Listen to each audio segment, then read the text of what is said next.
Hey everybody, it's Laura Wilsey and Heidi Potter, and of course we have our little office assistant with us, Mr. Peckman. He's becoming world famous. Thank you so much for joining us this evening at the 7 p.m. webinar, the third week of the winter webinar series. We're so pleased to have all you with us, and we're hoping you're really benefiting from all the teaching that Sharon has for you. And we're very excited about all the new information that she's prepared for you all this week. So Heidi's going to go over a couple of housekeeping tips with you, and then Sharon's going to get right on and start teaching. So thanks guys for being here tonight. One of the things that I want to tell you is we've changed our format a little bit. Because these are live webinars, there's a pretty organic content to the way Sharon's teaching them. So it's actually much more accurate for me to prepare the study guide after watching the live session. That way I can give you guys all the key points. It's going to be more accurate. Your exercises for the week will also be included in that. So you'll get that within 24 hours of this showing. Also for the questions, thank you for sending in some really great questions. And we're getting a lot of them. So we're going to make time after the webinar to have Sharon answer 5 of the questions, and then any remaining questions, if yours didn't get answered within the following 30 minutes, if you can email them to me, Heidi@HeidiPotter.com. We will try to get them answered on a recorded version and attach that to your YouTube link. So we're hoping to get you all the information that we can. There's also a few people that are still having trouble receiving our weekly emails. So if you don't receive a weekly email, please get in touch with me because you definitely missed something. Some people that have Gmail accounts are finding them not only in their spam file, but in their social folder or promotional folder. So there's some additional places to look. Again, so if you don't get them, please reach out and get in touch.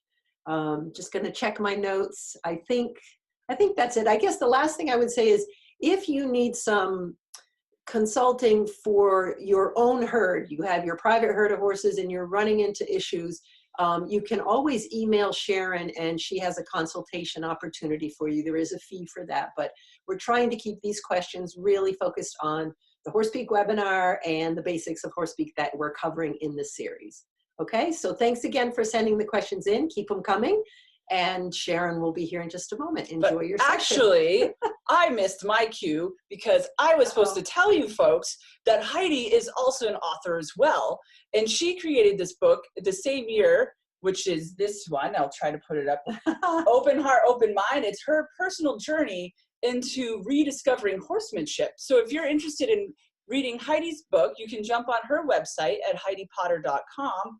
It is also on Amazon. And Heidi goes really in depth on her personal journey of mindfulness. She's a center riding instructor. She's also one of the few horse agility instructors across the world. So she's really been out about last 20 years teaching clinics to everybody. And so we're just so pleased to have her with us, helping Sharon and I bring HorsePeak to the world. So we're going to put you on hold for just a moment, folks, and Sharon will be right with you. All righty, here we are. Hi, everybody. Welcome to week number 3 of the language of the horse. So I'm going to jump right in. Okay, so just to recap a little bit about last week, we talked a little bit about origin story of the horse itself, why are horses so scared, their history, bubbles of personal space. We went a little bit more into detail about that.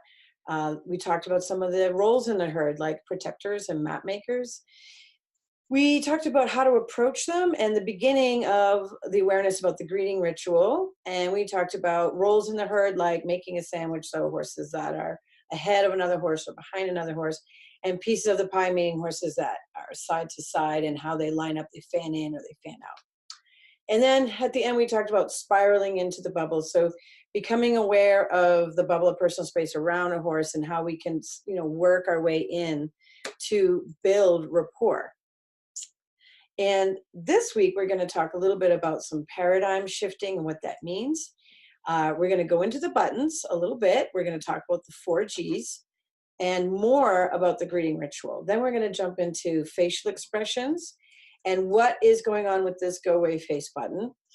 We're going to talk a little bit about the buddy up position and the hug position, which is getting deeper into the buttons of connection.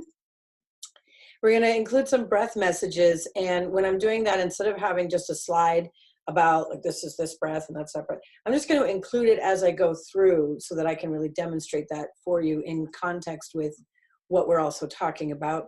And at the end, I've pulled some things all together for you. So we'll see, it's kind of like a case study of a couple of horses that I had worked with and we got on film.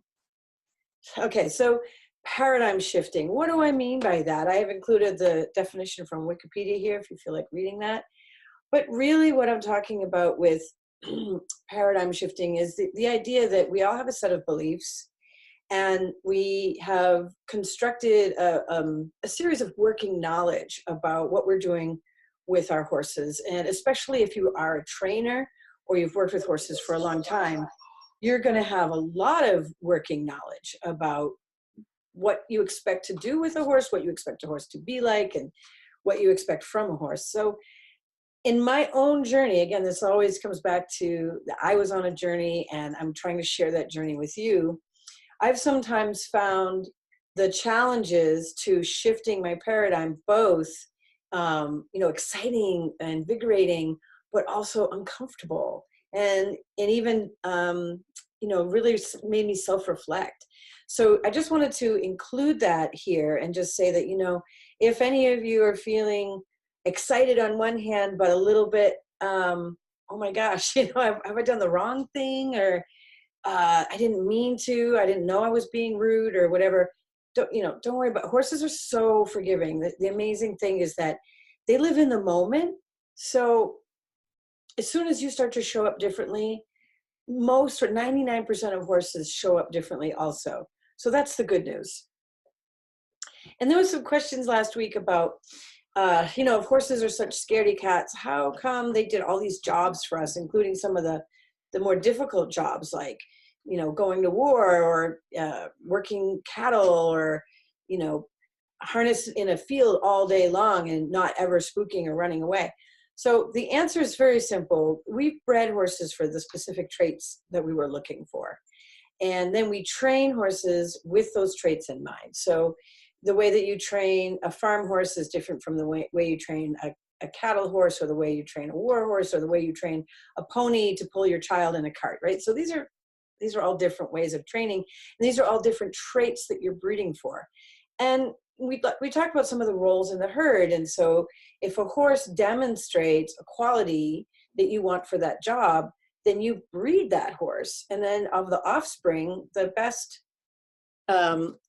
offspring are the ones that you also breed. So, that's a pretty simple answer. And just talking about the evolution of the horse from Eohippus to Equus, we're just talking about the fact that according to paleontologists, this is what occurred. And so deep inside a horse's mind, deep inside their DNA somewhere is a sense of knowing that at one point they were very little animals and they were meat on feet. Now, do they cognitively know that? No, but on some instinctive level, that's how deep some of the fear responses can be. And so I'm just pointing that out. So it made me remember an interesting story that I had heard. And this is a story handed down through generations. And so I don't know if it's a true story, if it's a myth, if it's a mythology, or if it's just a way to describe sort of a suchness with horses. But the story, as I understand it, with Bucephalus, one of the most famous war horses, he was Alexander the Great's horse, was that Alexander the Great was taken to a horse fair by his father, and he said, pick out any horse you want. And so Alexander's looking at all the horses, and he sees this big black horse, and he's bucking everybody off, and he's rearing, and he's being really difficult, and he's watching him, and he says to his dad, that's the horse I want. I want that horse. And his dad says, no way, that horse is crazy. And Alexander says, no, I've been watching him. I figured him out. I can do this. So he takes Bucephalus, and the story goes that he turned him towards the sun. He hopped on his back, and they ran off. They galloped off quite some distance, and then he turned him around, and directly with the sun behind them, they galloped back to the people. And then he got off, and Bucephalus was calm and easy, and everything was accomplished. And so the father says to him, how did you do that? How did you know? And Alexander says, well, I was watching him. And I noticed that he was afraid of his own shadow. So when I had him race towards the sun, he couldn't see his shadow. So I made him feel like I got rid of it. And then when we raced back, the shadow was always ahead of him. And so I showed him the shadow will always run away from you. You can defeat your shadow. And so what's fun about that story is that here's a famous war horse and Alexander the Great and all of his accomplishments. And yet the way to that rapport, the way to create what I call pair bonding, was through helping the horse overcome something that he was afraid of. And so that's my point exactly, that horses innately, there's going to be this reactive place, and even with the best breeding, it can still come out. So what we're doing in building rapport and trying to create that pair bond is give ourselves the best option of being in a better relationship with those horses. So how do horses use their bodies to communicate and build rapport, and what is pair bonding? Pair bonding is that phenomenon that anybody who's been around horses long enough has probably seen it at least once. Maybe you've even had a horse who is deeply pair bonded to another horse. And what it looks like is two horses that are just inseparable. And if you try to take one out, the other one screams, or the one you're taking frets. And I get back to that guy, and they're very uncomfortable without their buddy. And I actually have a horse that was pair bonded to a pony, and she opened every gate between herself and the pony when they had separated them, let the whole herd out of the property.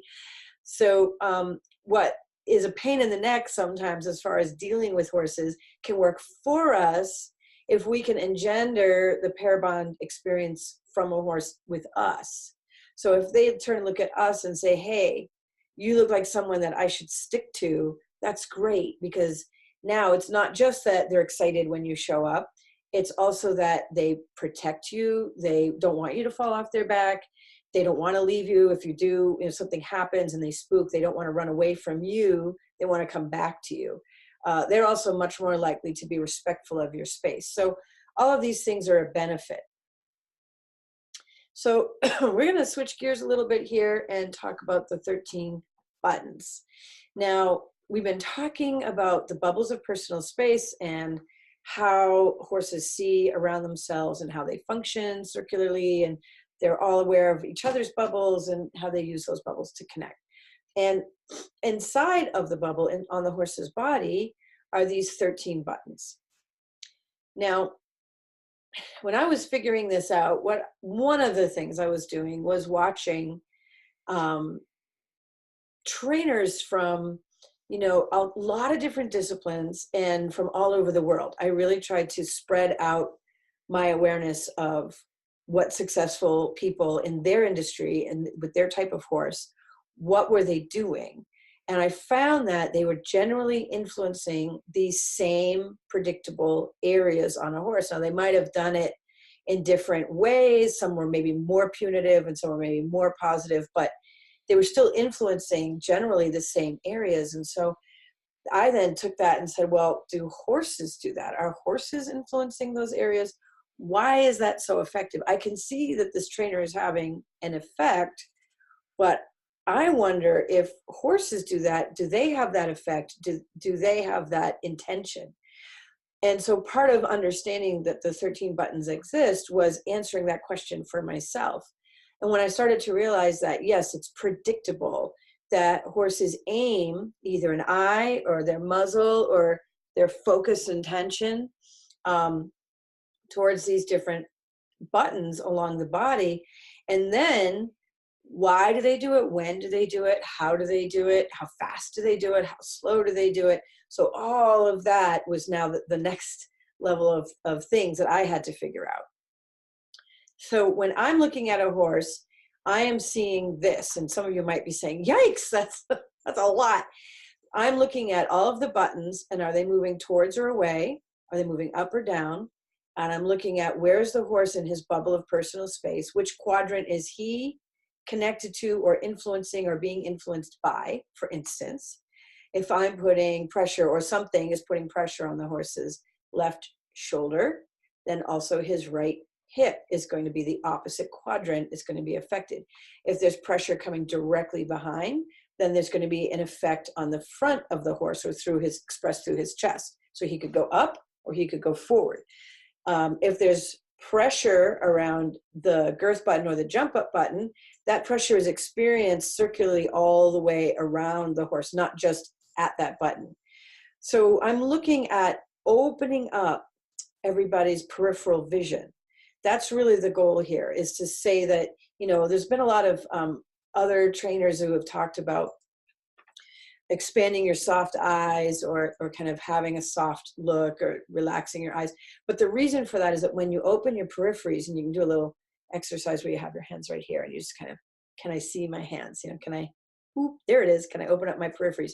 Because when you can open your peripheries, you can see nose to tail. And otherwise you're too centrally focused. You're myopic. So you're just looking at what's right in front of you, and you're missing it here and you're missing it here. But horses don't. They see all of that. That's how their eyes are designed.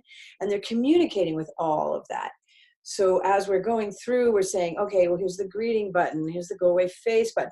But in the long run, what I'm trying to build and the platform I'm trying to work from, so you have, linking and layering success for everybody, is this awareness that the buttons move all the way through the body, kind of like a wave, and depending on what the horse's meaning or intention is, depends on even the connection of buttons. So the hip and the nose and the shoulder all ding, ding, ding, ding, they all did something. And then an ear. So the ears, the eyes, the tail, the stomping of a foot are accents. So all of this stuff is happening. But really, if you can just start by opening up your peripheries and realizing that there's these buttons of influence on the horse's body, there's the bubble around the horse's body, and then there's the quadrants that are pressure towards or away, that the horse is receiving energy or giving energy. And so this is all the ways to influence a horse as you're working with them, but also what they're experiencing as influential areas. So it's just, working with that platform to expand your own ability to start seeing more than just what's right in front of you. Okay, so here's another aspect of Horse Speak. And if you've seen the DVD, which is completely dedicated to first conversations, I do go over this 4Gs a little bit there. So basically what we're looking at is that not only do they see circularly and do they work within a bubble and they move circularly and the herd moves circularly, so everything circles and arcs, they also have a circular pattern.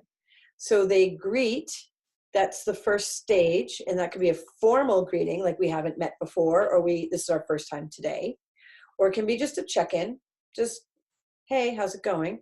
But there's a point of establishment of the relationship. Then they do what I call going somewhere. And under that heading can be the horses who are simply looking at the bottom or the horses who are running. So there's low calorie conversations about going somewhere, in which if you can pretend these are two heads, and this head says, can you move over? And that head says, yes, then that was a whole conversation. And then this horse says, great. And then this horse says, good. And that's it. And they didn't need to move their feet. So this is a really fascinating thing for us. This is a huge benefit for us because we can get so much done in dealing with hierarchy and negotiating space and negotiating, kind of making a deal with the horse about who's leading and who's following. And no one even has to move to do this. So then if you go from faces to necks, that's even a whole lot more movement and space, and still didn't have to move my feet. So by the time I move your face, your neck, and your feet, that's a whole other conversation. So what I like to do with people is take it slow, and we need to learn this slowly. They can do it like quick, and that was a whole conversation. They can do it that fast because it's their language. We can't really do it that fast, so we need to go slow. So the slower the conversation is, the more likely we are to stay connected and not miss any nuances. So you definitely can have a conversation while the horse is running or galloping, but that's a fast-paced conversation. And if you miss any of the nuances, you might actually miss a key point. So that's why I emphasize going slow.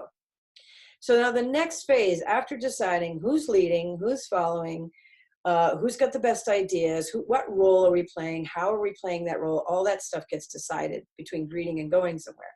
The next stage is then what I call grooming.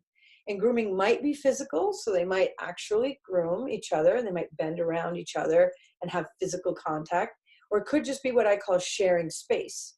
So sharing space could be just standing there relative to each other's bubbles in a relaxed way. It could be eating. It could be moving slowly. It could be one is standing here and one is standing here, but they don't move, so that's still sharing space. So all of that is under the grooming category. So if you're sitting in a lawn chair reading a book and your horse is eating, you're trying to mimic the grooming phase with the horse. So if you've had a good greeting and you've had a decent going somewhere conversation, which could be as simple as go away face. So you just did a greeting and you did a go away face and that was it.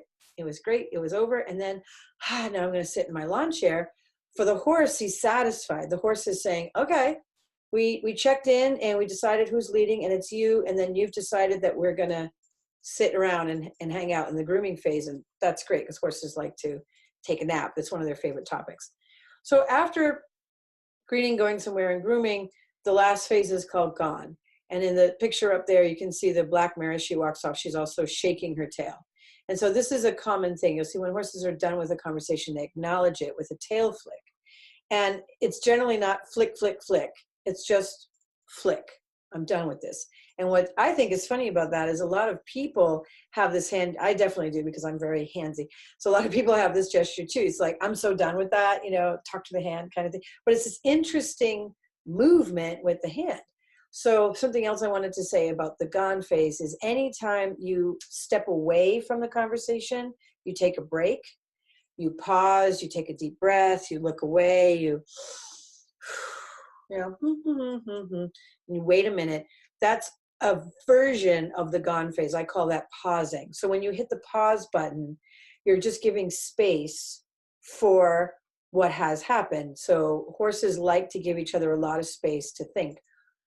Something that's important to say, when horses are thinking, it needs to travel through all their buttons and back again for them to make a full decision. So they process physically through their entire body. So each of those buttons is also a contact point for a thought, a feeling, an experience.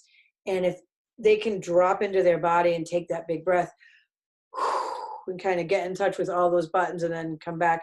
And then you'll see them go blink, blink, blink, lick and chew. Okay, all right, I've made this choice or this decision. So, and in the book Horse Speak, I talk a lot about pausing, and that's one of the reasons why.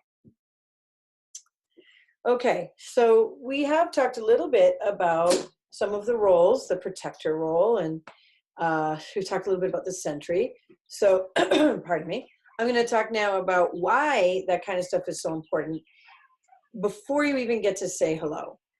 So some people have written in and said, I'm having a great time greeting my horse and all these things are happening. And some people have said, I'm having a hard time getting to my horse. They seem evasive or they don't want it, whatever. So any of those issues, you just want to stay back outside the bubble. We talked last week a little bit about skating around the outside of a horse's bubble, doing reverse round pen. And what I'm saying here is horses are looking for you to secure the environment. So the horse in the herd who secures the environment is also one of the leaders. So he's fulfilling one of the roles. And if you put a couple of horses out into a new area, one of them is going to say, all right, that's me. And they're going to sniff fence posts and sniff the area. They might graze a little, but they're also busy. They're checking things out. The other horses are watching that horse. So the one who checks the environment and secures the environment is the one who says, making sure everything's okay here. The next phase of showing protection for the herd is called scan the horizon. And so that's just from checking things out to lifting your head and going, what's that? Okay, I guess that's all right. Now they might do that just to see what the horses are doing over there. But if they do it in relation to the horses around, like let's say everyone's eating hay and one horse goes, and then comes back down. The other horse is eating hay, go, oh, good, you checked. We don't have to. So it's always important when you're a grazing animal and you have your head down on the ground, you're in a vulnerable position. If a predator was to show up, that's an easy grab. So it's important for somebody to be scanning the horizon. All right, so if we just stand kind of tall, look around on our approach, pause, look around a little bit, maybe kick a few fence posts, go walk around a horse's environment, ignore the horse and say, well, I can't talk to you right now. I need to fix this fence, or I need to throw this rock. What happens is the horse goes, oh, you're securing the environment. I should pay attention to you. So it's this phenomenally easy way to get them interested and to get them buying into your leadership, and you're not even talking to them. Now, the next level is the sentry. So the sentry is actually including a breath. So the sentry makes this blowing out breath, and I'm going to do it right now for you guys, and it looks like this. Like that, and there's a big stare, and then there's an important relaxation, maybe even smacking your lips. So smacking your lips is an important signal. We're going to talk about facial expressions in a few minutes, but when you smack your lips, it says, well, my mouth isn't tight. I'm not stuck in a position that looks like I'm fearful, or maybe I'm a biter, and my mouth is relaxed. And I've had horses leave what they're doing and come all the way across the field to see me because I was standing there going, nom, nom, nom, nom. And they said, well, that looks great. I went, what are you eating? That looks wonderful. So it's a signal that they'll even use for each other. It's not just licking and chewing has been associated with the horses understanding something, and that certainly can happen as well. But when they make a big effort to, the other horses will look and go, what is he eating? That looks great. So it's another signal that you can use to say, come on over here. It's great with me where I am. Okay, so we're going to jump a little bit now into more about the greeting button. And remember, this is how horses greet each other. It's important to them, and that's why I want to teach about it. So this might look like a lot on the screen here, but it's just so that as you go back and look at it later, you can look through some of the troubleshooting ideas that I've put up there. So what's important to know about a formal greeting is that it's 3 touches. Okay, so it's 1 touch, and then step back, and another touch, and then a step back. And the third touch is a big breath with it. So there's a longer breath. And what's important about this is actually a breath with each touch. So let me just, before I go forward, let me make sure I've clarified what the greeting breath is. Sometimes I've called it a huffing breath because horses will huff their nostrils. It's like an open, and so it looks like huffing. And for me to simulate that, I need to open my mouth because I can't open my nostrils that way. And what I'm simulating is the downward relaxation of that motion. And I'm simulating like that. 1, 2, 3. 3 open breaths with your mouth. So your mouth is simulating the nostrils.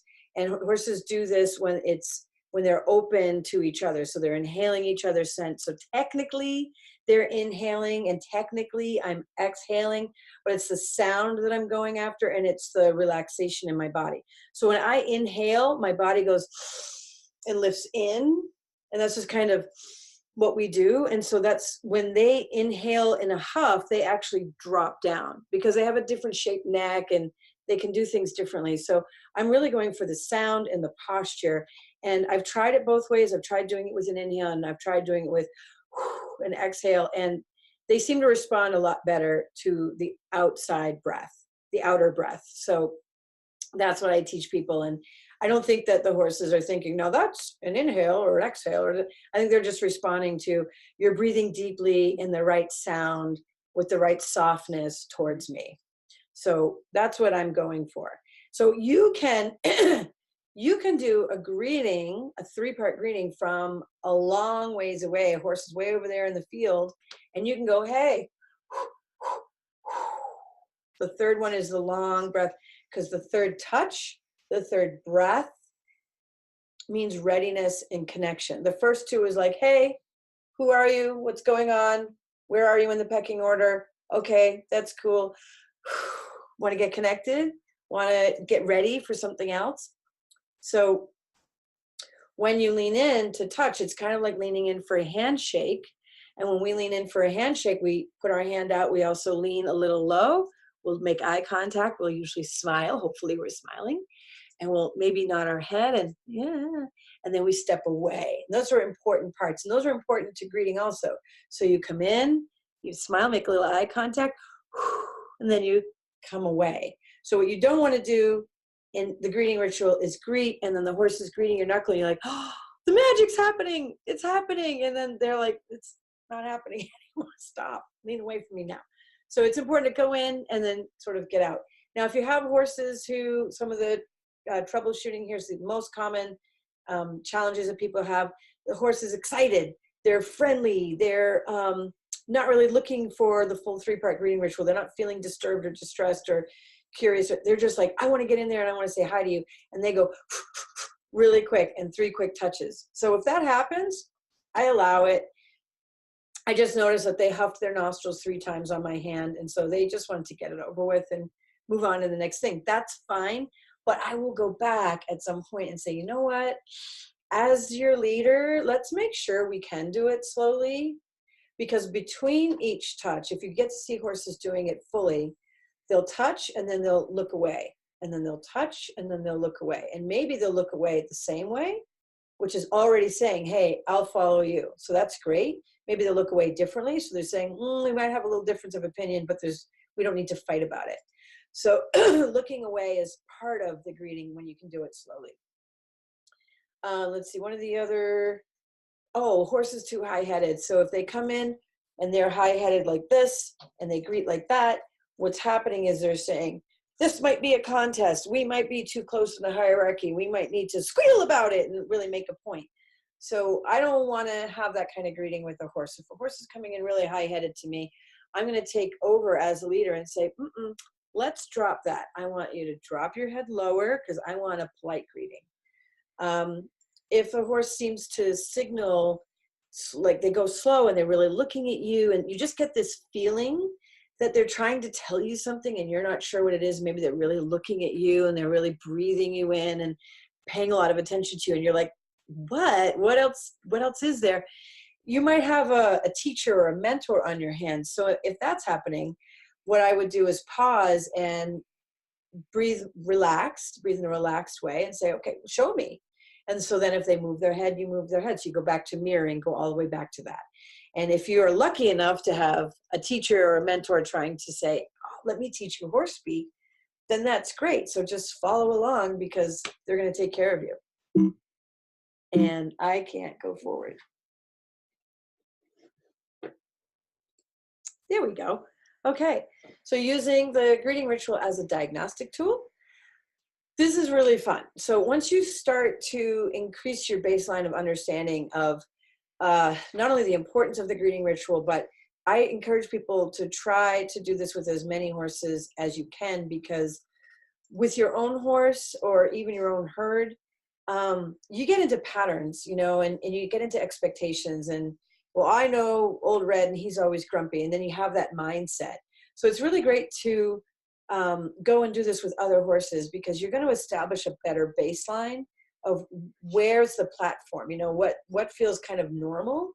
And they're going to teach you a lot about yourself. And this is the cool part.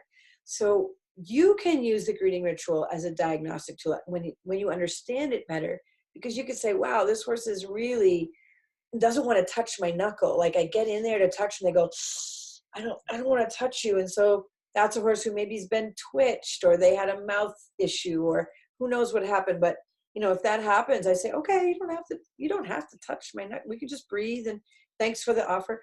So it gave me information about something important, and I'm going to file away and say, maybe he also has problems with bits. Maybe he also has problems with the wormer, with, you name it. But also, horses start looking at you. And when I've been at clinics, it's so common that a horse comes over to the crowd, and I don't care how many people are there, 30 people, 70 people, and they want to greet all the people. Now here in this picture, the horse is still on the other side of a barrier. And so that keeps the energy of 0 better in the people and the energy of 0 better in the horse. I love using a barrier for the beginning phases because of that. So this horse said hi to Sharon plenty, and now I want to say hi to all the people. And she made it a point to go all the way down the line and say hi to everybody. Now here's what's really cool. They start to comment on what you look like as an audience member. So one thing that happens is if people are sitting there with their legs crossed, I'm not sure why, but horses pause and stare at you and maybe even touch your leg, sniff your knee. And I'll just laugh now because I've seen it happen so many times. As soon as the person flattens out their feet, the horse goes, whew, and then they can move on. Not exactly sure what that is. Maybe they think you look unbalanced. I don't know.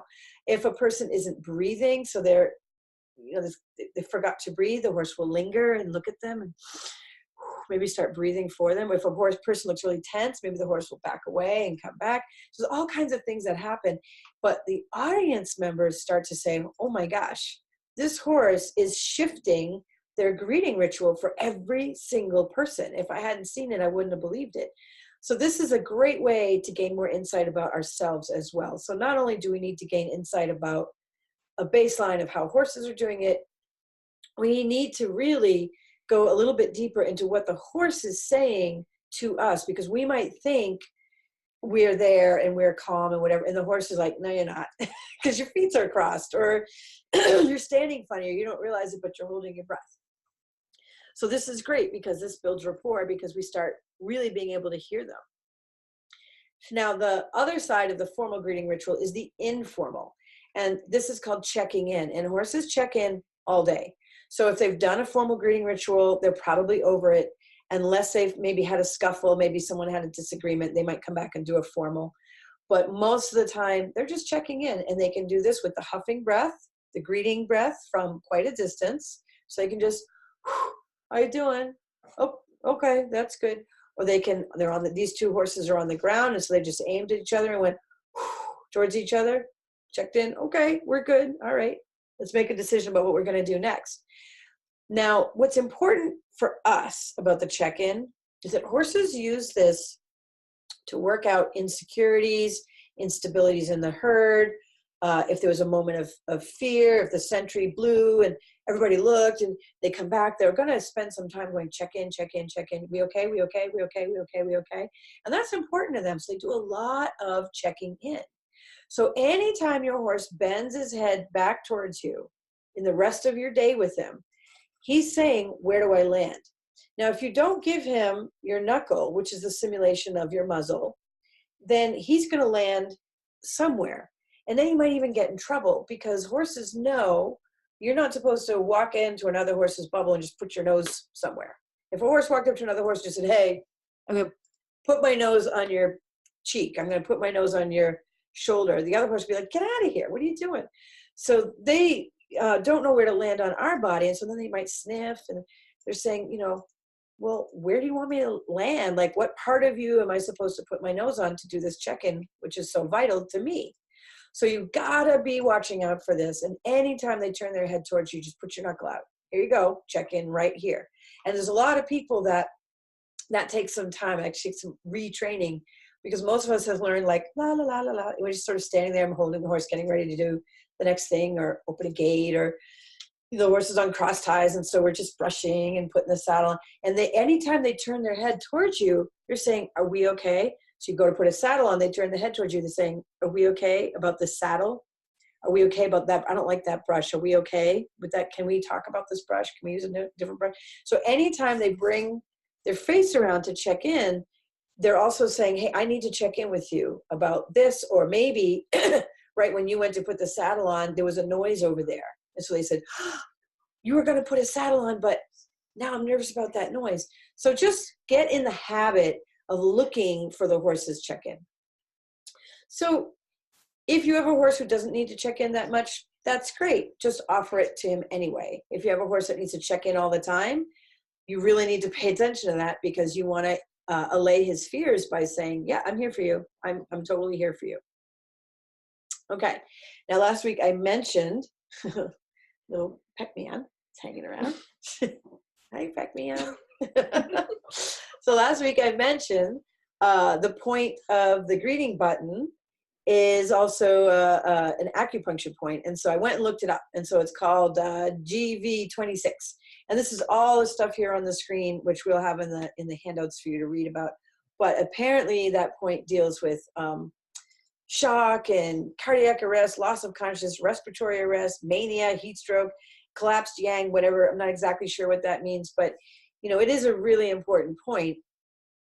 And so I just wanted to demonstrate that to anybody who's interested. And there is a website that I found it on. So if you wanted to look that up for yourself. But again, the importance of it is horses who are mouthy. So they sort of lick, they want to suck on their lead rope. There's always something in the mouth all the time. Or you go to put your hand for a greeting and they're lippy or mouthy and they sort of all over your hand. Or even ones who are just sort of nippy, and frustrated and just with their face, they're cribbers or any of that kind of stuff.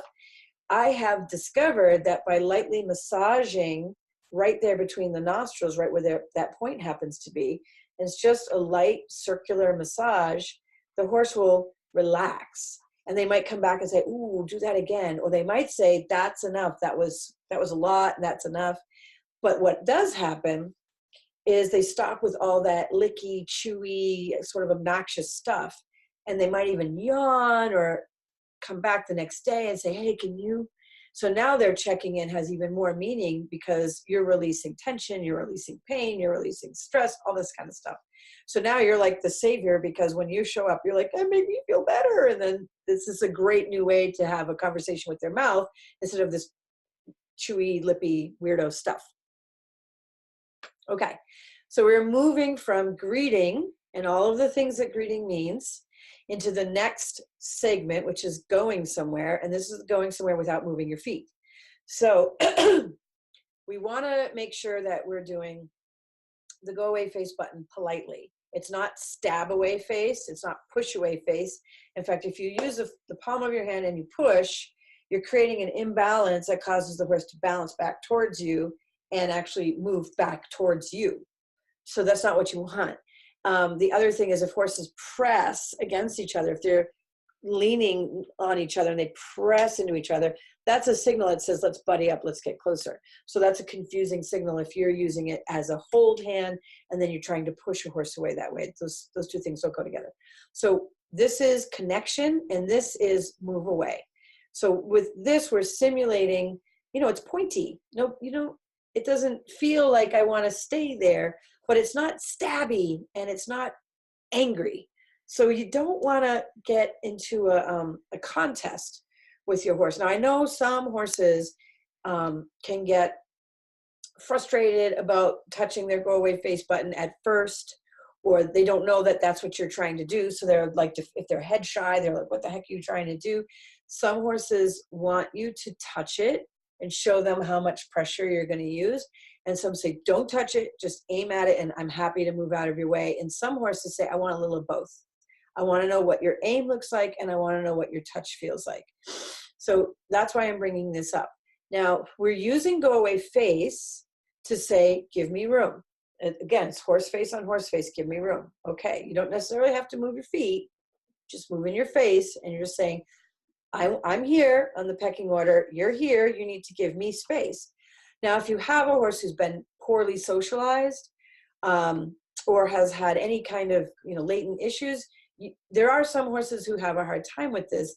And there's some horses who are like the joker down below here, the black horse who's chewing on the go away face of the white horse. The white horse is his mentor. The black horse is a joker.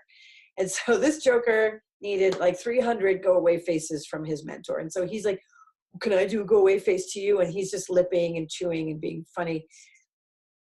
And so in this case, the horses and the humans all had to do a lot of go away faces to this black horse, but he got it. And when he got it, he really got it. And he actually settled into himself. He's still who he is, but he stopped asking that question. So just know that they will come around to it because it's natural for them. So again, we're talking about I'm touching. You can see how light the touch is, or I'm aiming. And in either case, I'm not pushing the horse's face to go somewhere. I'm saying, you go ahead and move your face when you're ready. And the reason for that is it's so natural for them. It's literally, they learn it on day one with mom. It's one of the first things they learn. So when we can start to simulate creating a healthy physical boundary in our bubble, saying, this is my bubble and I want you to move on the other side of my bubble, you're also starting to create a healthy emotional boundary, saying, let's feel good about it too. So I don't want you to feel like I'm mad at you and you've got to get out of here. I'm saying, no, this is my bubble and here's my glass wall. I'll say to people sometimes, imaginary glass wall. And they, you cannot come through. So if you hit the glass wall, boink, okay, boink, okay, boink. Okay, but are we done? Okay, we're done. And at a certain point, they just go, got it. I got it. The reason that it's so important to build this physically and emotionally is the more they grasp that that's all you're trying to do, the softer they become and the more they give. And you'll even have some horses at a certain point go, look at my go away face. I did a big one. And it's kind of funny. So that's important. All right, we're going to do some advancing of our observational skills. So here, I want you, that down at the bottom it says, watch the dinner party on my YouTube channel. So if you haven't seen it, you just go to my name, Sharon Willsey, on YouTube, and you type in the dinner party, and it's 4 horses eating over a pile of hay. And I do a lot of this stuff with the circles and arrows, and I kind of narrate through their conversation. So here we're looking at these horses, and if I didn't draw the arrows, you'd be like, yeah, 2 horses eating hay. Now, the horse on the right is aiming his eye, and it's a harder eye, at the horse on the left. The horse on the left is looking to the side. The horse on the right is aiming his nose in to the space that the horse on the left is in. He's also aiming his foot. Now, I've talked about the feet. The feet are very important. They can take 1 foot in and take up quite a lot of space. And if everything's okay, then they might put that foot back and give the space back. So this guy is taking space by having his foot be right inside where his face is. So he's taking space with his face and with his foot. Now, if that's all he's doing is making a point, because I don't know the context of this conversation, if all he's doing is making a point, when this other horse looks to the side and maybe even yields his head to the side a little bit, this horse on the right may put his foot back and say, okay, good, I've made my point. If the horse on the right is saying, no, actually, I want to be where you are, then the other horse on the left is going to have to move somehow further away. And when he's done making his point, then both feet will get square again. So the horse on the left has his foot back and square under himself. So he's saying, I'm not fighting with you. So the horse on the left is saying, I will yield this space. You really want it, I will yield it. And the horse on the right is asking for that. So whether he actually moves all the way through and wants to claim that space, or whether he's just checking, if I wanted to claim that space, would you move out of the way? So I'm not sure which one it is. Either way, it's fascinating to realize that there's a lot going on, and it looks like they're just eating hay. So that's why I want you to really, really study horses while they're eating, because there's still so much going on. All right, we're moving down the buttons a little bit here, and we're moving to the shoulder button. So the shoulder button is the place where horses buddy up. Okay, so when they're standing by each other's shoulder, they're in that grooming phase. That's what it means. So there's a couple of different things we can try there. With the white horse on the left, I have my hand there because I'm actually scratching her grooming button. That's where horses start to groom each other. And I'm also rocking the baby. So rocking the baby doesn't mean I'm rocking the horse. Rocking the baby means I'm rocking. I'm just shifting back and forth. When horses are going into relaxation, they shift back and forth from foot to foot until they find the sweet spot, and then they drop into it. And when the whole herd is going there, you'll see one horse does it, and then another horse does it, and then another horse does it, and pretty soon they've all rocked back and forth and settled into their sweet spot. So that's what that is about. And on the other side, I've got my palm on the horse's shoulder, and I'm just saying, I'm with you. So I'm doing my hold hand on the shoulder, saying, let's just be buddies. Now, this mare is a very sensitive mare, and so this was a good step that she was able to let me do that. But I'm telling you, if you have a horse for whatever reason, you go to touch with the hold hand and just share space with them, and they flinch, or their skin shivers, or they just kind of lean away, let it go. Don't put your hand there. Don't feel like I'm failing because my hand's not there. That's not what's happening. The horse is just saying, I'm super sensitive. I'm not ready for that level of contact. So if that happens to you, just hold the air next to the shoulder. And it doesn't matter to me. When I'm working with a horse, I know eventually the horse is going to get to a point where they say, all right, you can touch me. I might even have to approach and retreat several times before they say okay. Because when they do say okay, they're going to say okay. So I don't want to be manufacturing it for them and making them stay there and deal with it. I want them from inside themselves to go, okay, all right, I'm ready. So if I have to stand here with my hand aiming at the button outside the bubble, that's fine with me. So then when we get to bending the bubbles, we start to create what's called a hug. And horses do wrap their heads and necks around each other, and they'll go into this grooming. This is cute, this little colt with his dam over here on the left. And then on the right, you see she's got her greeting knuckle out. She's scratching the wither. I don't know if she was rocking the baby or not, but she's in the buddy up position. And he's brought his nose around to check in. And so that's the wraparound. That's the beginning of the hug. And there's a next phase of the hug where you would take your hand down and actually bring it under the jaw from the other side and just kind of cup it lightly and just embrace them. So you've got one hand here and you got one hand here, and there's the whole hug. Now that can really be intimidating to a horse at first, because that's how they get flipped by big cats. Will grab them by the face and flip them. So you taking their face and encouraging this, you're actually working through a deep fear. And when they do reach that level of trust with you, you've really built up some rapport. But this is how you start that process. You're just scratching and you notice that they've brought their face around, and you greet and you go, yeah, let's bend around each other. That's nice. For a horse to bend their go away face button and their mid neck button towards you, they're saying, I feel safe and comfortable in the bubble with you. So it's the beginning of doing that. Now, I just want to mention, if you're ever doing this kind of thing with a horse and they start to want to walk away, let them go. Don't be like, no, no, no, stay, because they need to go from grooming to gone, right? So greeting, going somewhere, grooming, gone. So at a certain point, they're going to be like, that's enough. Okay. Or you initiate it. You'd be like, you know what? Let me initiate gone before you can. Flip my tail and walk away. What a great thing to do, to flick your tail, your hand tail, and walk off. And the horse is like, you're done? I didn't want to be done. More, more, more. This is great. So the next time the horse sees you, they're like, wow, I can't wait. I want to keep you. What do I need to do to keep you with me? So that's part of building that rapport and that pair bonding. So here's a little example. This mare had come into a workshop from outside. It was raining and cold, and she was a little tense, and the rain was really loud on the roof. So I went right into a greeting with her, and then I asked her for a go away face. And in the middle of her go away face, there was a noise outside. And so this is her looking sentry position. She had blown at it herself. And so I'm going like that. And I'm also saying, go away, boogeyman, because some people might have a hard time doing the sentry breath. So I'm saying people go at the boogeyman, and people are like, I can't do that. So you can point and say, you go away, boogeyman. And most people can do that because it sounds kind of funny. It doesn't matter to them. What matters is the gesturing, the intention, and that you're validating you see something. Whatever it is, you probably don't see it, but you have to pretend you do.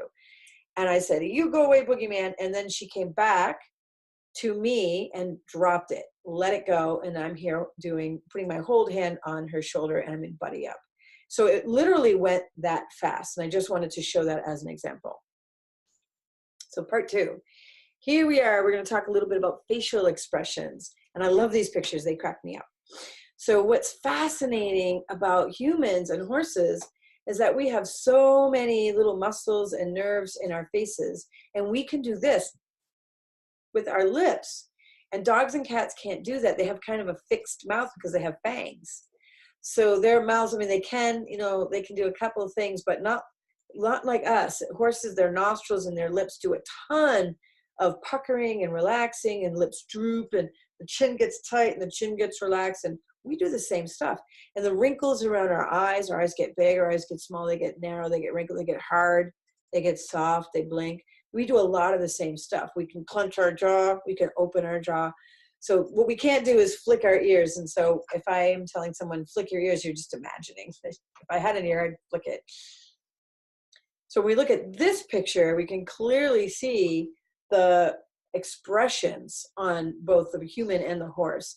Now they're in a deep state of distress, whether it's anger or fear or struggle, whatever it is, but it's a very stressful state. And just look at the similarities in the muscle groupings and in what their faces, even the angle of the head and neck and what that looks like.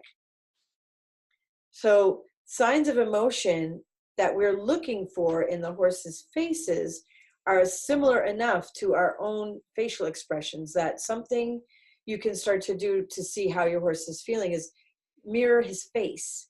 So if your horse is doing this, then you do it. If your horse is doing this, then you do it. If your horse is doing this, then you do it.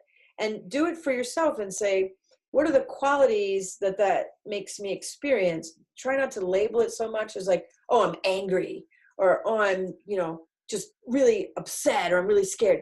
You try to say, well, when I do this face, it's kind of the quality of concentration, or when I do this face, it's the quality of feeling good in my body, So the reason for that is that what we don't want to do is project our emotions. So horses have horse emotions and humans have human emotions, and they're similar enough. But as soon as we've created a label, we might be projecting our assumption. So it's, we have to tease it out. We want to be sensitizing ourselves to the fact that horses are expressing emotional states with their faces, but we also want to be careful to try not to project. So that's a little tricky, but you'll get there if you just really keep watching and keep mirroring for yourself. And if you're interested, Karen McComb, she's a professor of animal behavior and cognition and psychology at Sussex University. And she did a great research project on this subject and on horses, remembering facial expressions from people, and even a little bit about how they mirror a facial expression themselves. So if you want to look that up, here's a really interesting article for you guys to go check out. Okay, so why I'm talking about facial expressions really is to get us to the one we want to see. So what we really want to see is a beckoning face. That's what I call it. I call it a beckoning face. Now, generally, the neck is low, the head is low, the ears are soft. They're a little bit perky, but a little bit soft and relaxed. They're not super perky like this. Like super perky is there's a tension in there. So there's a little softness there.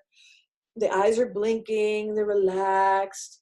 The lips are relaxed. The nose, you can see in these pictures, the nose is breathing towards the person. They're breathing towards the camera.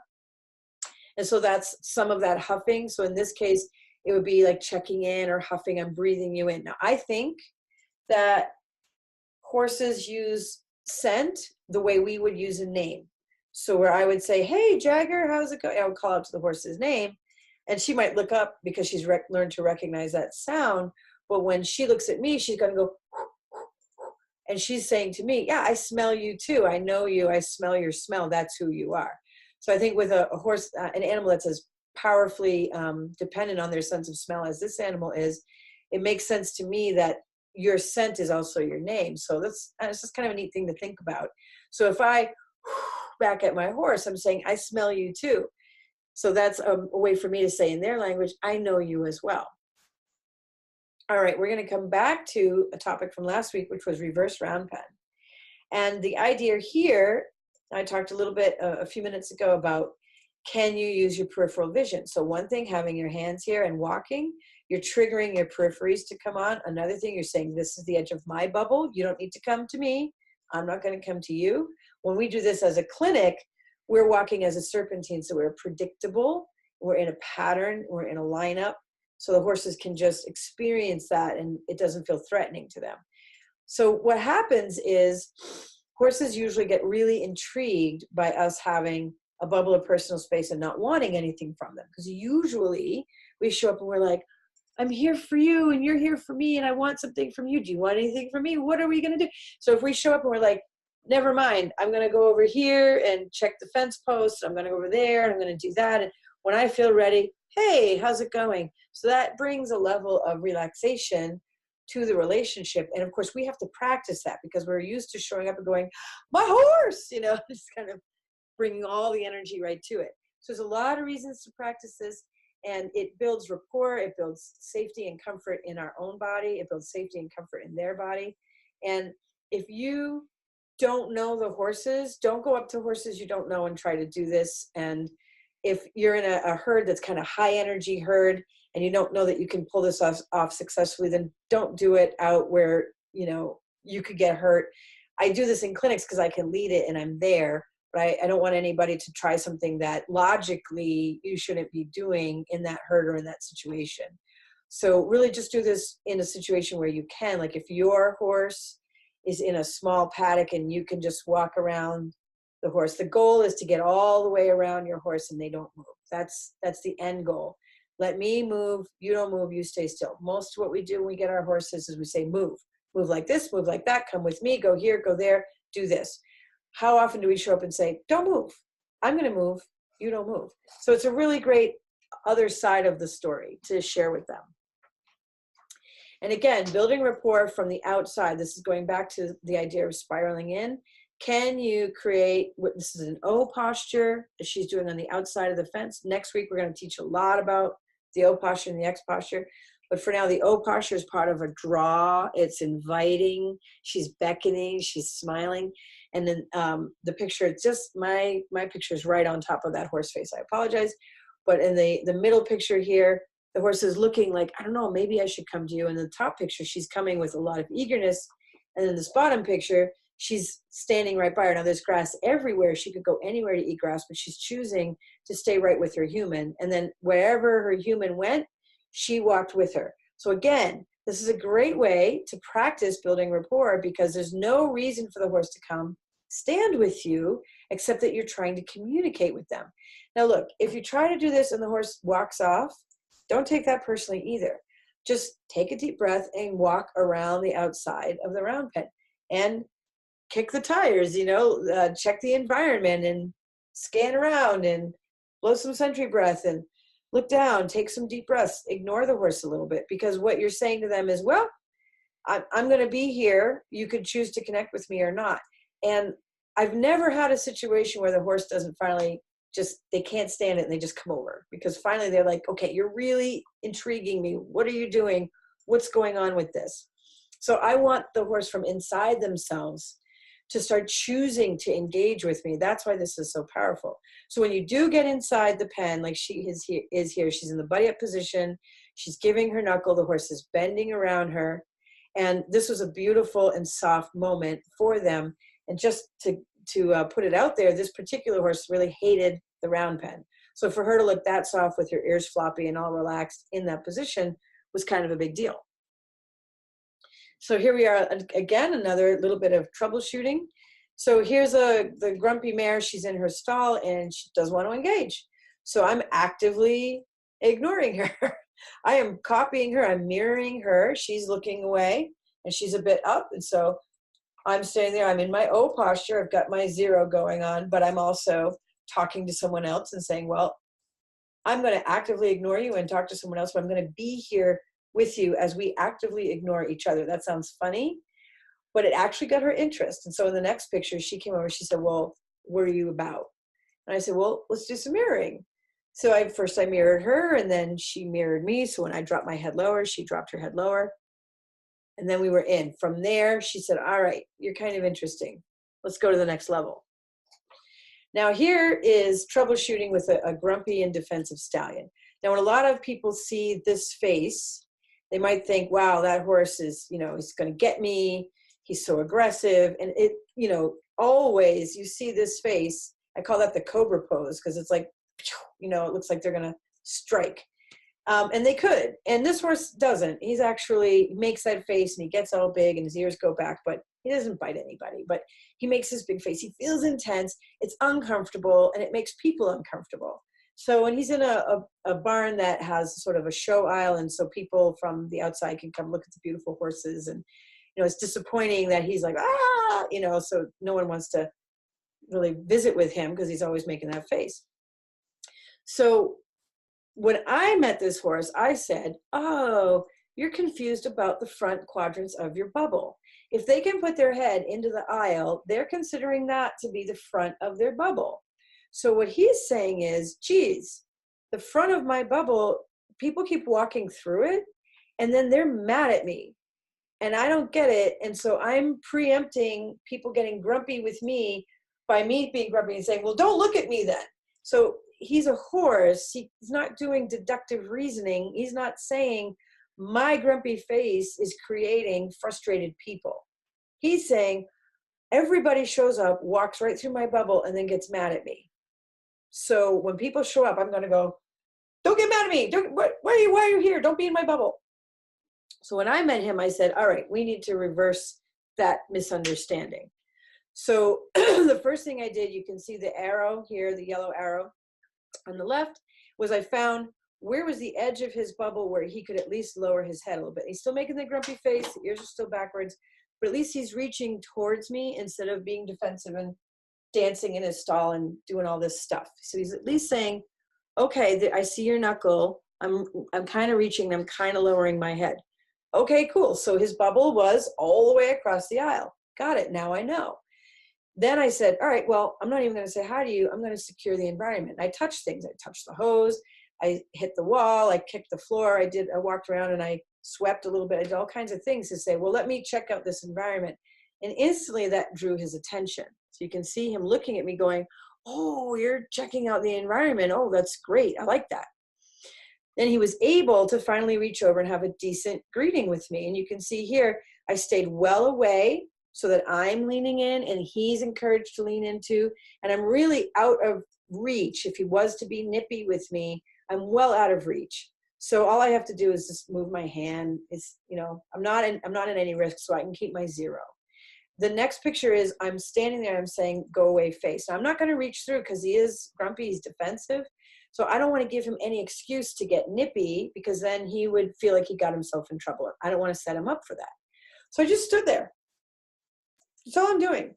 I'm not wagging it. I'm not stabbing. I'm not driving. I'm not going, hey, I'm just standing there. And he's got his ears backwards. But if you notice, the ears aren't flat back, pinned back. They're backwards. So when horses put their ears backwards, they're actually going into concentration. So even though he's still a little bit defensive, some part of him is going, I think she wants something. So the next picture, he's like, I figured out what she wanted. She wanted to go away face. And as he moved through, I let my finger go and I said, that's right, go that way. And so we both looked that way. And I think I blew a sentry breath at it. And what happens is he starts releasing. So this beautiful yawn happened. And by the end of it, he was eager to greet me. So this is me coming in, whereas before I had to be all the way across the aisle. And he was still looking at me so defensively. And now I'm modeling the kind of greeting I want. And he's like, the lip is reaching towards me. And that's definitely a beckoning expression. He's like, oh, come here. I want to greet you. I'm getting it. So this transformation took about 24 minutes. And then the nice picture on the right here, you can see the yellow arrow. That's not my hand. That's his handler's hand. So I was very quickly able to transfer this onto the people who actually handle him every day. And what she's doing is a draw. So her hand looks like this, and she's pulling in the air towards him. And he was softly leaning in towards her hand. And then she's going to turn that draw into a knuckle so that he can greet. So that was another thing we were encouraging him to learn, because he needs to come in and put the halter on, or come with me, I'm going to lead you somewhere. So it's a really good reason to teach that draw. And he was very sensitive to it. All right. This last troubleshooting idea, I have had some people say, I'm having a hard time touching my horse with my hand. Now, this is a funny phenomenon. Some horses are more comfortable being rubbed with an object than being rubbed with your hand. The hand is maybe just too much, too intense. And again, going back to the GV26, the button right here. So in the first picture, she's massaging it with the stick. This is just a short crop. And she's just massaging that button.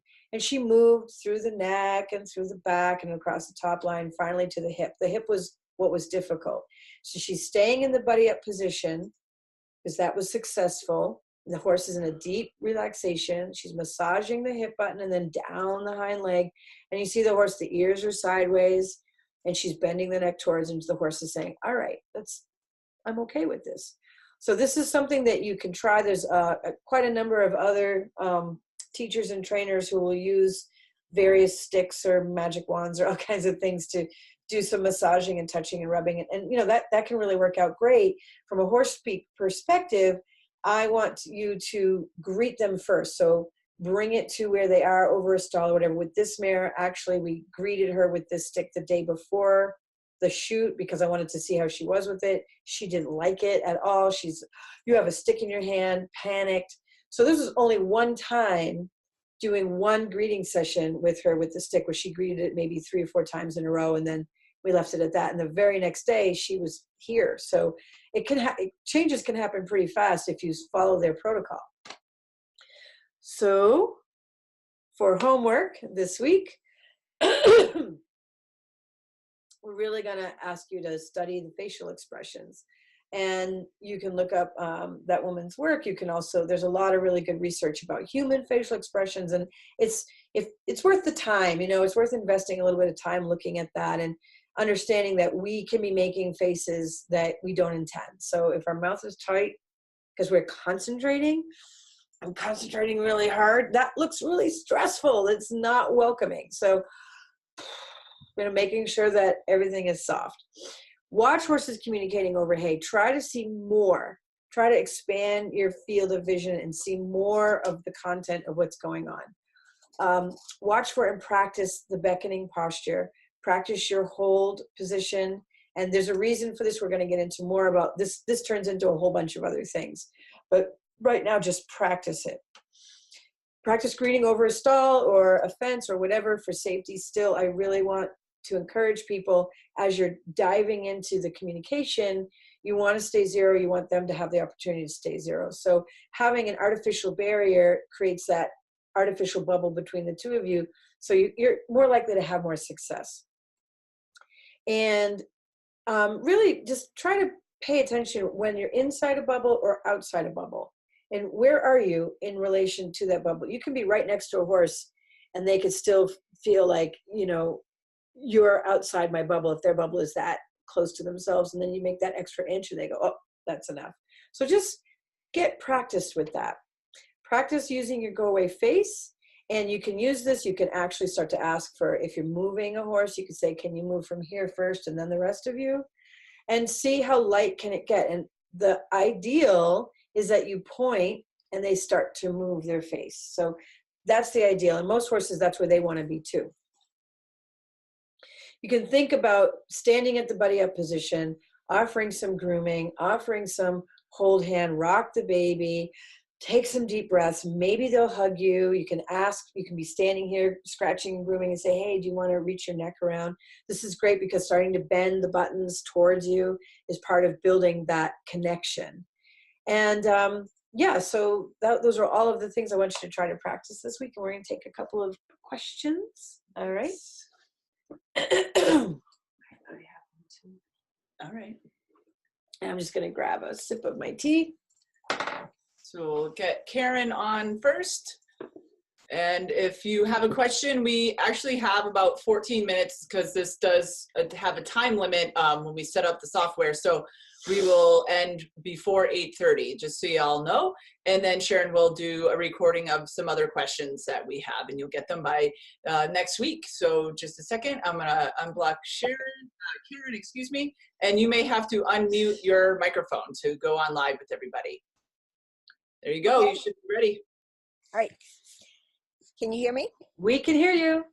Okay, so my question is, you were talking about when a horse, let's say that the horse kind of bends around toward you, that you should offer your knuckles in a greeting as a check-in. Yep. So I guess I'm a little bit confused about when would you do that versus they turn their head toward you and you want them out of your bubble. You want to do go away face. How do you know which one you should do? Well, again, go back to the 4Gs. So which stage are you in, right? So if you're in a stage of I'm negotiating space with you, like I need you to move over there, then that's the G of going somewhere. So that's appropriate to say move over, right? But if you're in like, oh, I'm grooming my horse, I'm relaxing with my horse, anything where you're trying to just share some space with your horse and then they want to check in with you. The other reason they might want to check in with you is if they've gotten nervous or they're concerned. So let's say you're leading and they want to bring their head around. They might be saying, I don't like this threshold. Can I check in with you? Does that make sense? Yes, it does. Okay. So if they're using it as emotional content, then they're reaching to check in with you when they've gotten a little bit worried, concerned, or they are they just need to know, are we okay? And some horses are really needy and they need to check in a lot, and some horses are not needy and they barely need to check in. So that's really how you can tell the difference. And as far as when you're initiating contact, you just try to say, okay, we're going to greet, I want you to go away face, okay, now let's check in. Does that make sense? Yes, it does. Okay.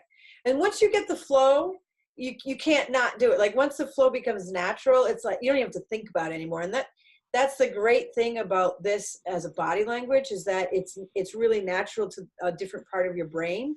So once we get over kind of the clunky, what am I doing? What, it all of a sudden is like, it's really easy. Okay, thank you. You're welcome. Thank you. All right. So the next question is about smiling. Doesn't a horse see a smile as a predator showing teeth? I usually remain neutral, but will smile if it helps my pony feel better. Yes, that's a great question. So the person said, what about smiling? Aren't you showing your teeth? What looks like a biter to a horse actually is a stiff mouth, because if you see a predator when they're getting tense or they're getting stressed, they don't usually lift the lip lifting like a wolf or a dog. When they lift their lip and they growl, that's usually a hierarchy contest with another wolf, or a cat with another cat. But when they're in that tension state, like I might bite you, actually the mouth is closed because they're preparing. So if we have a tense, closed, intense face and we look like this is not friendly. So the opposite, smiling, is recognizable by horses because our eyes lighten up, our eyes become softer, our breathing pattern changes. We tend to drop our head and we get floppy and relaxed. And so even though they don't do a smile and we do, they recognize it. So I hope that's an answer for you. All right, next question. Next question is, what is your opinion about hand feeding horses? Hand feeding horses. Well, if you're going to hand feed a horse, this is a big topic. So there's a system of training called clicker training. And in clicker training, there's a big deal about treating the horse appropriately. And there's a whole lesson dedicated towards how to give a treat in a way that is the best to not create mugginess in a horse. So I'm not ostensibly against hand feeding, but I think that if you give food and the horse doesn't know why they got the food, they might start looking around for like, well, what did I do that did I paw and then I got food, or did I headbutt you a little bit and then I got food? So they're always going to link like what delivered the food. So you want to be careful when you are giving a treat, because the treat's going to exaggerate whatever you just did. So that's one thing to think about. Another thing is, if you are going to give a treat, what I like to teach people is to tuck it in their hand, in the palm of their hand, and connect it with their greeting knuckle. So you've already established this. So this should be done without a treat. But then if you do want to give a treat, that's something that's important to you, put it in your greeting hand. And after greeting, then there's a turn and a reveal like that. And it should be slow and low. And that way it's turning on their lips and then revealing, and it's slow and low and it's predictable.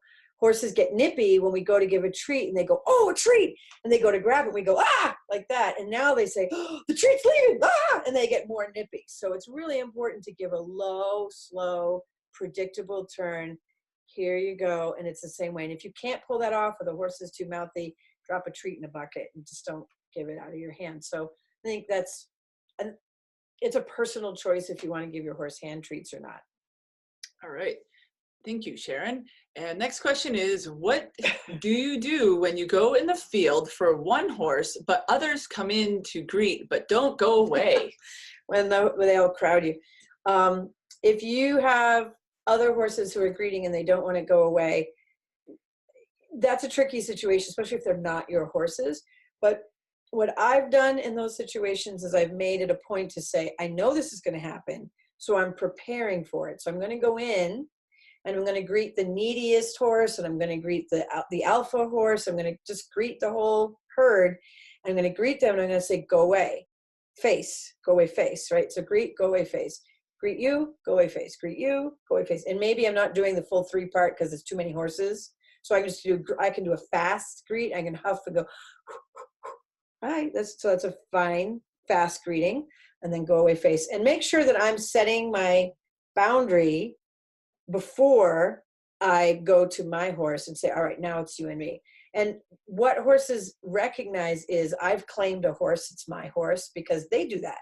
So when they're pair bonded, nobody gets it. I just watched a video earlier of a horse who was friends with a donkey. There's all these horses, and this donkey is being crazy. He's running around, and he's friends with this one horse. So when he gets a little nervous about the other horses, he runs and hides with this horse, and this horse says, you don't touch my donkey.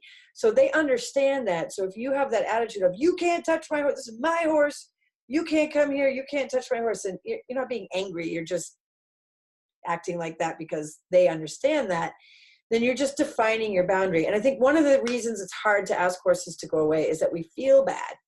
We go, oh, I feel bad, they're not getting enough attention.